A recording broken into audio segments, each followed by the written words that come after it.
The chamber was cold. It was always cold but today felt it in his bones more than ever.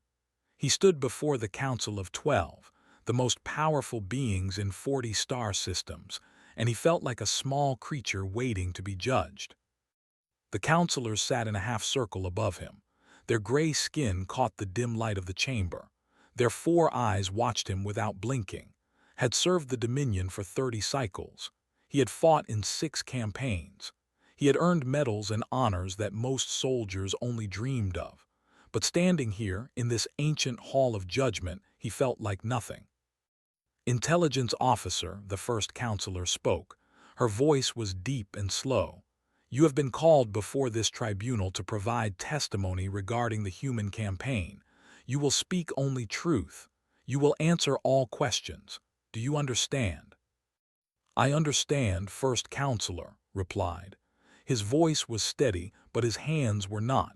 He kept them behind his back so the council would not see them shake. Then begin, tell us what happened. Took a breath. Where could he even start? How could he explain to these powerful beings that everything they believed about war, about conquest, about the nature of inferior species, was wrong? Counselors, he began, what I am about to tell you will sound like the words of a broken mind. You will think I have lost my reason. You will think the war damaged my thoughts. I assure you, every word I speak is truth. I wish it were not. I wish I could tell you that my memories are false, but they are not. The council waited. They were patient creatures. They had ruled for centuries. They could wait for one soldier to find his words. 600 warships, continued. That is what we sent to the human territories. 600 of our finest vessels carrying 2 million soldiers. Our generals said the campaign would last 3 cycles. Some said it would take only 1. The humans were a young species. They had slow ships. Their weapons were crude. Their shields were weak.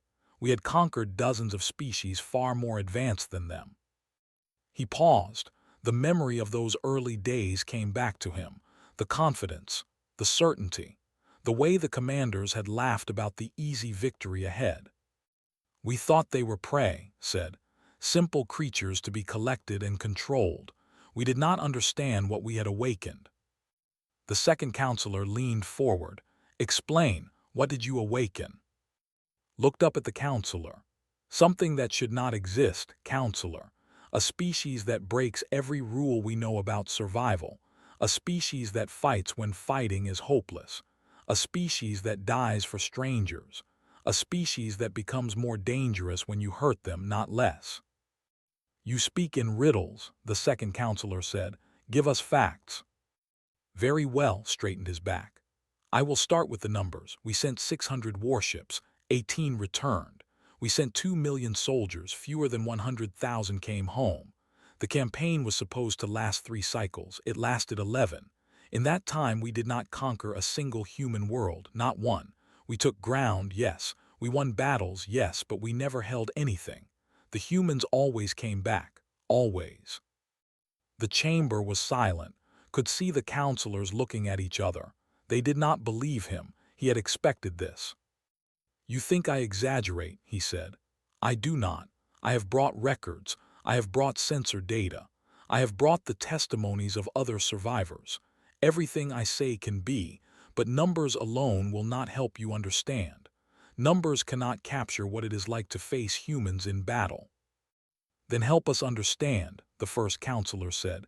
That is why you are here. Nodded. I was assigned as an intelligence observer to the ground campaign on a human colony world called Meridian 4. It was supposed to be a simple target, a farming world, a mining world. The humans there were not soldiers. They were workers and families. We expected no real resistance. He closed his eyes for a moment.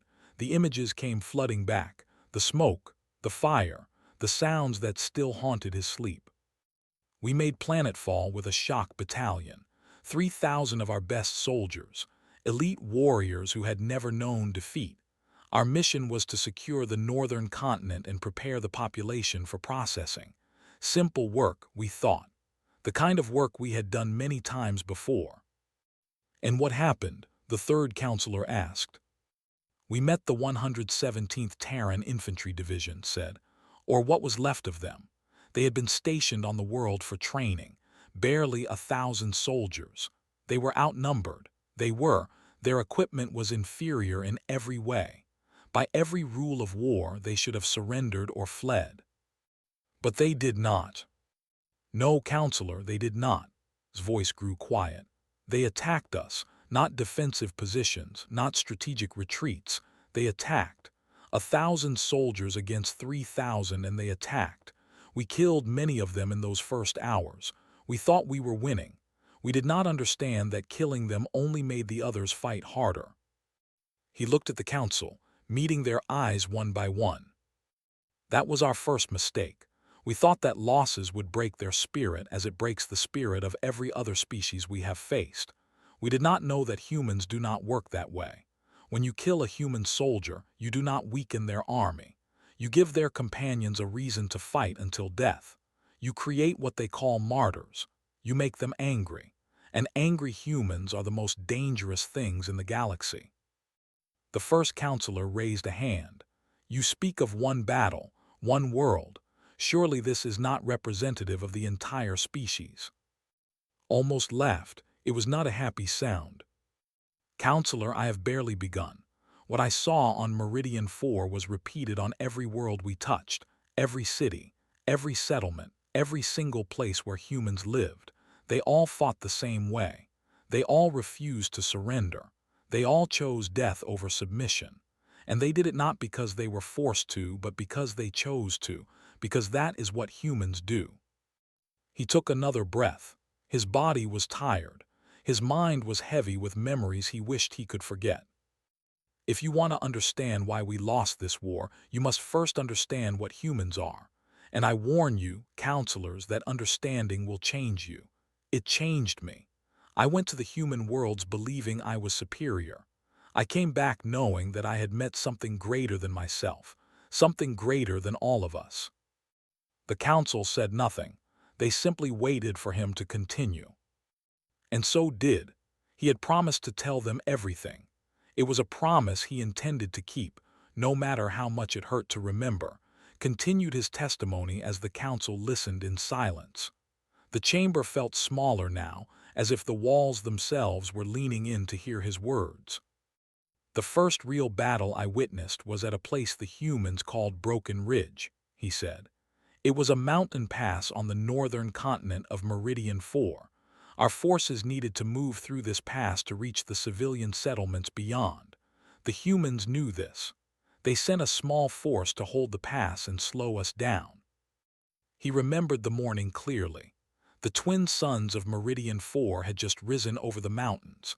The sky was orange and red like fire, beautiful in its way. He had not known that beauty would soon turn to horror. The human force was led by a sergeant named. I learned his name later from captured communications. He had 11 soldiers under his command. 11 soldiers to hold a pass against 200 of our warriors. Our commander laughed when he heard the numbers. He said it would take less than an hour. And how long did it take? The fourth counselor asked. 16 hours, replied. 16 hours, counselor. 200 against 12, and it took us 16 hours. We lost 63 soldiers taking that pass. 63 of our best warriors, killed by 11 humans and their sergeant. The counselors shifted in their seats. Could see they did not believe him. He did not blame them. He would not have believed it either if he had not seen it with his own eyes. How is such a thing possible? The fifth counselor demanded. Your soldiers had better weapons, better armor, better training. How could 12 primitives hold against 200? Because they did not fight to win, said. They fought to delay. Every minute they held that pass, civilian ships were lifting off from the settlements beyond. Every minute they survived, more humans escaped. Sergeant and his soldiers knew they would die. They knew from the very beginning. They chose to die anyway so that strangers they would never meet could live. He let that sink in. The council needed to understand this point. It was the key to everything. Our species fights to survive, continued. Every species we have conquered fights to survive. When death becomes certain, they surrender, they run, they try to save themselves. This is natural, this is logical, this is how living things behave. But humans are different. Humans will choose death if they believe their death has meaning. They call this sacrifice. They consider it the highest form of honor. The first counselor spoke slowly. You are saying they fought knowing they would die? Yes, counselor, and more than that, they fought better because they knew they would die. When a human accepts death, they become something else. Something without fear. Something that does not hesitate. Something that will keep fighting until their body simply stops working. Closed his eyes again. The images came whether he wanted them or not. We broke through their lines 3 times during those 16 hours. 3 times we thought we had won. 3 times the humans pushed us back. I watched a human soldier with a wound in his stomach hold a defensive position for 2 hours. His organs were visible through the wound. He should have been dead, but he kept firing. He kept killing our soldiers. When he finally fell, it was not from the wound. It was because he ran out of ammunition. This is not possible, the 6th counselor said. No creature can function with such injuries. I thought the same, admitted. I learned that humans have a chemical response to extreme stress. Their bodies release substances that block pain and increase strength. They call it adrenaline. When humans are pushed to the edge of death, their bodies give them one final surge of power. It is a gift from their evolution on a world far more dangerous than ours. He opened his eyes and looked at the council. When we finally took the pass, only Sergeant was still alive. Both of his legs were broken. He had wounds across his chest and arms. He could not stand. He could barely move. But when our soldiers approached him, he was still firing his weapon. He had propped himself against a rock and was aiming with one hand. He killed 2 more of our soldiers before we could stop him. Did he surrender then? The 3rd counselor asked. No, counselor. He never surrendered. We had to physically take the weapon from his hand. Even then, he tried to fight us. He bit one of our soldiers badly enough to require medical treatment. A dying creature with broken legs, and he was still trying to kill us with his teeth. The chamber was very quiet now. Could hear the soft hum of the ventilation systems.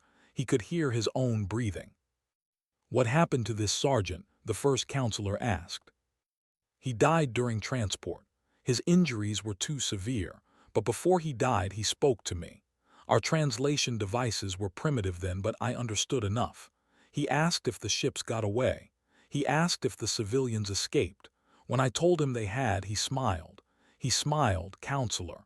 A dying man, broken and bleeding, and he smiled because strangers had survived. Felt something in his chest, an emotion he still did not fully understand. That was the moment I knew we had made a terrible mistake, he said. I looked at this dying human, this creature from a primitive world, and I saw something I had never seen in any species before. I saw someone who was happy to die because his death had helped others. Not his family, not his tribe, strangers, people he had never met and would never know. He turned to face the council directly. We are told that humans are inferior. We are told they are weak and primitive and doomed to fall before our might. But I tell you now, counselors, that sergeant, broken and dying in that mountain pass, was stronger than any soldier I have ever known. He was stronger than me. He was stronger than all of us. You admire him, the 2nd counselor observed. There was something like disgust in her voice. I fear what he represents, corrected. Because Sergeant was not special among humans. He was not unique. He was ordinary, an ordinary human soldier doing what ordinary humans do. That is what terrifies me, counselor. If their ordinary soldiers are like this, what are their extraordinary ones like? The question hung in the air like smoke after a fire. Knew the council did not have an answer. Neither did he. But he had seen glimpses of what extraordinary humans could do, and those glimpses still gave him nightmares. Shall I continue? He asked. The 1st counselor nodded slowly. Continue. And so did. The story of Sergeant was only the beginning. There was so much more horror to share. The council called for a brief pause after finished speaking about Sargent. They needed time to process what they had heard. Understood. He had needed time too when he first witnessed the truth about humans. When the testimony resumed, the seventh counselor spoke first. You have told us about one soldier, one battle. We need to understand the larger picture. What makes humans different as a species? Nodded, he had prepared for this question. I spent many cycles trying to answer that question myself, counselor. I studied their history. I observed their behavior. I spoke with prisoners and read their literature. What I found was a species of contradictions so deep that I am not sure even they understand themselves. He began to pace slowly before the council. Movement helped him think. Movement helped him remember. Humans are physically weak compared to most species in the hegemony. They have no natural armor. They have no claws or fangs worth mentioning. They cannot see in the dark. They cannot breathe underwater. A single blade can kill them. A fall from a moderate height can break their bones. By every measure we use to judge species, they should be prey animals. They should be at the bottom of their food chain, not the top. Yet they are apex predators on their world, the seventh counselor said. Yes, and that is the first contradiction. Humans are weak, yet they dominated their planet. They did not do this through physical strength. They did it through endurance and cooperation. A human cannot outrun most predators, but a human can keep moving when the predator must stop to rest. They call this persistence hunting. They would follow prey for days, never stopping, never resting enough for the prey to recover, until the prey simply collapsed from exhaustion. Stopped packing. This same trait appears in their warfare. We could win battles against humans. We could not win wars, because no matter how many times we defeated them, they kept coming. They never stopped. They never rested. They followed us with that same patient, relentless endurance that made them masters of their world. The eighth counselor leaned forward. Tell us more about their cooperation. How do they organize? Their cooperation is built on something they call duty, explained. It is not loyalty to a leader or a government. It is loyalty to an idea. They believe that each human has a responsibility to other humans, not just family, not just tribe, all humans. Some of them extend this responsibility to include other species as well. He remembered a specific incident. I witnessed a human medic running into an active firefight to retrieve a wounded soldier. The medic's name was Specialist Amy. She had no weapons. She carried only medical supplies. 15 of our soldiers were firing at her position. She ran through the fire, reached the wounded soldier, and began treating him on the spot. She did not try to drag him to safety first. She treated him while bullets flew around her head. She was killed, the third counselor asked. No, she saved the soldier and got him to safety. She was wounded twice during the rescue, but she completed her mission. When I asked a human prisoner about this later, he seemed confused by my question. He said that medics are supposed to save the wounded. It is their duty. The danger does not change the duty. Shook his head slowly. We tried to understand this duty. We tried to find its source. We thought perhaps humans were programmed or drugged to behave this way. We tested prisoners. We scanned their brains. We found nothing. They are not forced to act this way. They choose it. Every time they choose it. He told them about Lieutenant Commander Cole. His destroyer was crippled in orbit above Meridian 4. The ship was dying. Any commander would order an evacuation and save as many crew as possible. Commander Cole did order an evacuation. He ordered everyone to leave. Then he stayed behind. He piloted the burning ship into our carrier's engine core. He killed himself and destroyed one of our most powerful vessels. His last transmission was a joke. He was laughing as he died. The council members exchanged glances, could see they were struggling to understand. Why would he do this? The fourth counselor asked. His death gained nothing strategically significant. It gained everything significant to humans, replied. He destroyed a carrier that would have killed many of his people. He saved lives, the lives of strangers, of people he would never meet. In human culture, this makes him a hero. They tell stories about such people. They teach their children to be like them. He told them about Corporal Tours. She was a communications officer. Her job was to coordinate air support for ground troops. During a battle, she was wounded 3 times. Any one of those wounds would have justified her leaving her post. But she stayed. She kept working. She kept coordinating strikes that saved her fellow soldiers.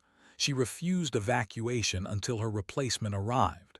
She died 2 minutes after handing over her headset. 2 minutes, repeated.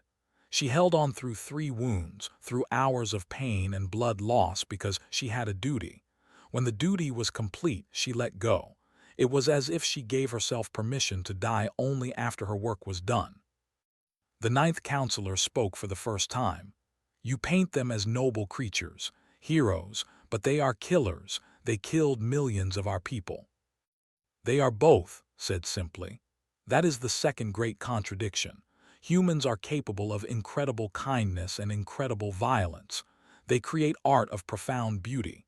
I have seen their paintings and heard their music. It moved something inside me. But they also create weapons of terrible destruction. They have destroyed cities of their own species in wars with each other. He looked at the ninth counselor directly. Do not mistake my testimony for admiration, counselor. I do not love humans, I fear them. I fear them because they are unpredictable. A human can spare your life one moment and kill your entire family the next. They can weep over a dead enemy and laugh while destroying a fleet. They feel everything deeply, and that depth makes them dangerous. The first counselor raised her hand. You mentioned they fight among themselves. If they are so cooperative, why do they war with each other? Because their cooperation has limits, explained. They divide themselves into groups based on territory, belief, appearance, and 100 other factors. They fight over these divisions constantly. But here is the third contradiction and the most dangerous one. When an outside threat appears, they stop fighting each other. Instantly. Completely. Groups that were killing each other the day before will stand together against a common enemy. He let that sink in. We united them, said. Before our invasion, human space was fractured. Dozens of nations and corporations competed with each other. They had old grudges and ongoing conflicts. We thought this would make them easy to conquer. We thought we could divide them further and pick them apart. Instead, our invasion gave them something they had not had in generations. A common enemy. A reason to stand together. And when humans stand together, he finished, the galaxy should tremble. 10th counselor spoke with impatience. You have given us examples and philosophy. We need to understand the turning point. When did the campaign fail? What broke our forces? Had been waiting for this question. The turning point was a place called Haven's Ridge, a small mining settlement in the mountains of Meridian 4. What happened there changed everything. He gathered his thoughts. This was the hardest part of his testimony. This was the part that still woke him in the night. We had pushed the human military back across most of the northern continent. Victory seemed close. Our commanders decided to clear the remaining civilian settlements to deny the humans any support base. Haven's Ridge was supposed to be a simple operation. The settlement had only 400 civilians and perhaps 60 military personnel. We sent a full battalion, 1,000 soldiers against 60. The math seemed simple. His voice grew quieter. We surrounded the settlement on 3 sides. The 4th side was a cliff face. There was no escape. Our commander sent a message to the humans offering surrender terms. The civilians would be processed. The soldiers would be taken prisoner. No one needed to die. They refused, the first counselor asked. Their commander, a captain named Grant, sent back a single word. No, just no. No explanation, no negotiation, no. Remembered standing on the ridge overlooking the settlement. He remembered the confidence of his commanders. He remembered thinking the battle would be over by sunset. We attacked at dawn. Our soldiers moved in from 3 directions. We had artillery. We had air support. We had every advantage. The battle should have lasted hours. It lasted 19 days. 19 days, the 11th counselor said with disbelief. against 60 soldiers and civilians. The civilians were not helpless, counselor. That was our mistake. We thought of them as prey to be collected. We did not understand that humans do not have a clear line between warrior and civilian. Every human is a potential soldier. Every human can fight. He described what happened. Captain Grant organized the entire settlement. The miners knew the mountains. They knew every tunnel, every cave, every hidden path. A retired engineer named Ben used mining explosives to create weapons. A schoolteacher named Laura Shelton organized the children into supply runners. She used passages too small for our soldiers to follow. Children, counselor. Children carrying ammunition and medicine through the dark tunnels, keeping the defenders supplied. The council stirred uncomfortably at the mention of children. We attacked again and again, continued. We used artillery until our ammunition ran low. We tried chemical agents. The humans had prepared masks and filters. We tried to starve them out. They had stored food in the tunnels. Everything we tried, they had an answer for. He told them about the night attacks. Humans can see in low light better than we expected. They would come out of the tunnels at night, strike our positions, and vanish before we could respond. They killed our officers. They destroyed our equipment. They never fought fair. They never stood and faced us in open battle. They fought like shadows, like ghosts, like the monsters from our childhood stories. Why did you not simply destroy the settlement? The fifth counselor asked. Surely orbital bombardment would have ended it. We tried, admitted. We called for orbital support on the 7th day. Our ship in orbit fired on the settlement. The humans had predicted this. They had already moved everyone into the deep tunnels. The bombardment destroyed buildings. It killed no one, and it hardened their resolve. After the bombardment, they fought even harder. He told them about individual acts of courage. There was a boy named Tyler. He was perhaps 15 cycles old by human reckoning, barely old enough to hold a weapon. During a battle, a soldier fell wounded in open ground. Tyler ran out to get him. We fired at him with everything we had. He reached the soldier, grabbed him, and dragged him 300 meters through our fire. He was hit twice. He kept going. When they reached safety, he collapsed. The soldier he saved had made Tyler promise to watch out for him. The promise was made to the soldier's mother. His voice cracked slightly. A child kept a promise to someone's mother while we tried to kill him. What kind of species produces such children? He described the final days. By the 16th day, we had lost nearly half our battalion. Our commanders were furious.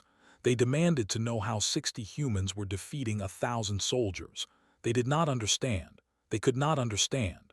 The humans were not fighting like an army. They were fighting like a family protecting their home. Every death made them stronger. Every attack made them more determined. How did it end? The first counselor asked. On the 19th day, we detected ships entering the system. We thought they were ours. Reinforcements, they were not. Paused. They were human ships, cargo vessels, mining ships, personal transports, ships that had no business in a war zone, ships filled with volunteers from other colonies. The council members looked confused. Volunteers. Word of the siege had spread through human space. Other humans heard that Haven's Ridge was surrounded. They heard that civilians were fighting for their lives. So they came. They loaded themselves onto any ship that could fly and crossed hostile space to help strangers. Shook his head at the memory. They were not soldiers. They were workers, doctors, teachers, farmers. They came with personal weapons and hunting rifles. They came knowing they might die. They came because strangers needed help. That is all. Strangers needed help, and so they came. The volunteer fleet broke through the Dominion blockade. They landed around Haven's Ridge and attacked the siege lines from outside, while Captain Grant attacked from inside. The Dominion battalion, already weakened by 19 days of fighting, crumbled. We retreated, said. We ran, not because we were defeated militarily, but because we were broken spiritually. We had seen something that made no sense to us. Thousands of humans crossing space to save 400 strangers. dying for people they had never met and never would meet. We did not know how to fight that. We did not know how to defeat a species that would do such things. He looked at the council with haunted eyes. Haven's Ridge was a small settlement on a minor colony world. It should not have mattered, but it mattered to the humans. It mattered enough for them to cross the stars and die for it. And that is when I knew we could never win this war, because we were fighting for conquest. They were fighting for each other. And that difference made all the difference in the universe. Felt the weight of his memories pressing down on him. He had been speaking for hours. The council had barely moved. They sat in their high chairs, watching him with those 4 unblinking eyes, waiting for him to finish. After Haven's Ridge, the war changed, he said. Word of the siege spread through human space like fire through dry grass. Billions of humans who had been uncertain about the war became certain. They stopped arguing with each other. They stopped questioning their leaders. They united in a way we had never seen before, and then they came for us. He described the counteroffensive. We had spent 11 cycles pushing into human territory.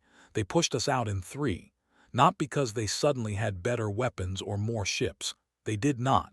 They won because every human world became a fortress. Every human citizen became a soldier. We were not fighting an army anymore. We were fighting an entire species. The Dominion retreat was chaos. Remembered it clearly. Ships fleeing in all directions. Communication networks failing. Commanders giving contradictory orders. The great armada that had entered human space with such confidence now scattered like frightened animals. The final blow came at a place called the Serpent's Reach. It was a narrow passage between 2 asteroid fields, the only safe route out of human space. Our remaining fleet gathered there, 400 ships trying to escape through one passage. He paused. The humans were waiting for us. Admiral had positioned her fleet at the exit of the Reach. Her ships were outnumbered. Her vessels were smaller. But she held the high ground, the narrow passage that the Dominion fleet had to pass through to reach safety. Admiral sent us a message, said. I heard it myself standing on the bridge of our flagship. She spoke calmly as if she were discussing the weather. She said, "Go home. Tell your leaders what you saw. Tell them we did not start this war, but we will finish it. And if you come back, we will not stop at our borders." He repeated those last words. We will not stop at our borders. Do you understand what that means, counselors? She was not just warning us to stay away. She was telling us that if we attacked again, the humans would follow us home. They would bring the war to our worlds, to every planet in the hegemony. The council shifted uneasily. The thought of human ships in their space was clearly disturbing. Our admiral tried to fight through. He ordered the fleet to attack, closed his eyes. It was a massacre. The humans knew the Reach better than we did. They had positioned weapons in the asteroids. They had laid traps in the darkness. We lost 300 ships in 6 hours. 300 ships, counselors, gone in less than a day. The survivors fled. 18 ships from an original force of 600. Less than 100,000 soldiers from an army of 2 million. They limped home in shame and terror, bringing with them stories that would haunt the Dominion for generations. And now you know, said. Now you know why we failed. Now you know what humans are. The first counselor raised her hand. You have given us a report of the war. We need more than that. We need your analysis. We need your recommendation. What should the hegemony do about humanity? Had thought about this question for a long time. He had turned it over in his mind during countless sleepless nights. He had considered every option, every strategy, every possibility. My recommendation is simple, he said. Do not engage humanity in war. Do not threaten their colonies. Do not harm their children. Do not give them a reason to unite against us again. You suggest we show weakness, the second counselor demanded. You suggest we let these primitives dictate terms to the hegemony. I suggest we survive, replied sharply. Weakness and survival are not the same thing. The wise predator does not attack prey that can kill it. The wise predator chooses different targets. Humanity is not prey, counselors. They never were. We made a mistake in thinking so. Let us not make that mistake again. He looked at each counselor in turn, meeting their eyes, willing them to understand. You asked me to explain humans. I have tried, but let me give you my final thoughts. Humans are fragile. A single blade can end them. They live short lives. They have no natural weapons. They should be nothing. They should be dust beneath our feet, but they are not. He raised his voice slightly. They are not because they refuse to accept what they should be. They look at the universe and they do not see limits. They see challenges. They look at death and they do not see an end. They see a sacrifice that can have meaning. They look at strangers and they do not see others. They see family they have not met yet. Stepped forward closer to the council than he had been all day. I have fought many species. I have conquered worlds and broken armies. I tell you now that humans are different from all of them, not because they are stronger or smarter or more advanced, but because they care about each other in a way that we do not understand. That caring makes them unpredictable. It makes them dangerous. It makes them capable of things that seem impossible. He lowered his voice. The front line of a human war is not a military engagement.